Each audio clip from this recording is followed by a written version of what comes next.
নির্বাচনী ইশতেহারে ব্লু ইকোনমির বিষয়ে একটি কম বেশি ডিটেল পরিকল্পনা আছে। মাননীয় স্পিকার, আপনি তো জানেন ভোলা আপনার নির্বাচনী এলাকা এবং ভোলা একটা উপকূলীয় দ্বীপ অঞ্চল। সেখানে ব্রিজের জন্য আপনারা চেষ্টা করছেন।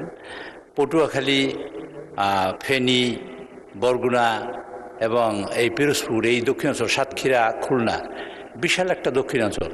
এখানে অর্থনীতি একটা বিশাল যোগান দিতে পারে। আমাদের মাননীয় প্রধানমন্ত্রী বলেছেন ব্লু ইকোনমির কথা। ব্লু ইকোনমিতে 8টি বিষয় আছে, যেমন আমরা সাগরে মাছ ধরতে পারি, এক্সপ্লোরেশন করতে পারি, গ্যাস তেল, আমরা করতে পারি ship building, ship repairing, ship breaking ইত্যাদি এই জাতীয় কাজ। এবং সব মিলিয়ে যে বিষয়টা হলো, মাননীয় স্পিকার, আপনার মাধ্যমে জানতে চাই, নেপাল একটি অঞ্চল, দেশ যেখানে সাগর নেই এবং তার একটা ল্যান্ডলকড এরিয়া, আর আমাদের অপার সাগর আছে, আমরা কাজে লাগাতে পারি না।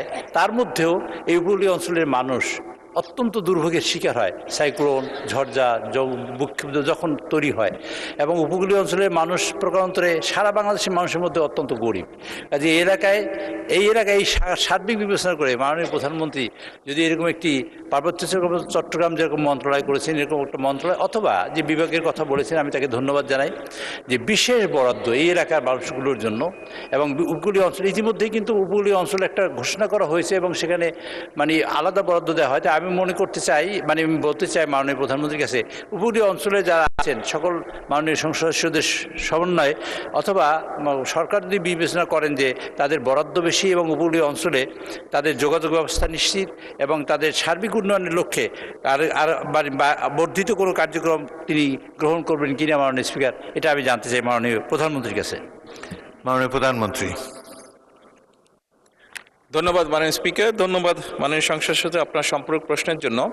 আপনি নিশ্চয়ই খেয়াল করেছেন, আপনার যে মূল প্রশ্নটি ছিল সেখানে আমি উল্লেখ করেছি যে আমাদের নির্বাচনী ইশতেহারে ব্লু ইকোনমির বিষয়ে একটি কম বেশি ডিটেল পরিকল্পনা আছে।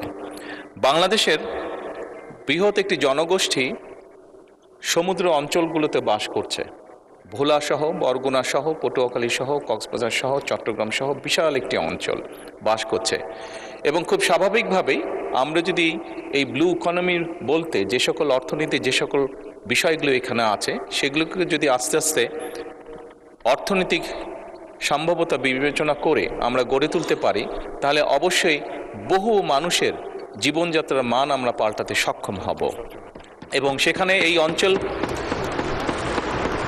এবং এই বিশাল অঞ্চলকে ঘিরে বিশাল একটি অর্থনৈতিক অঞ্চল গড়ে উঠবে, যা সামগ্রিকভাবে দেশের অর্থনীতিকে একটি শক্তিশালী অবস্থানে নিয়ে যাবে অবশ্যই ইনশাআল্লাহ।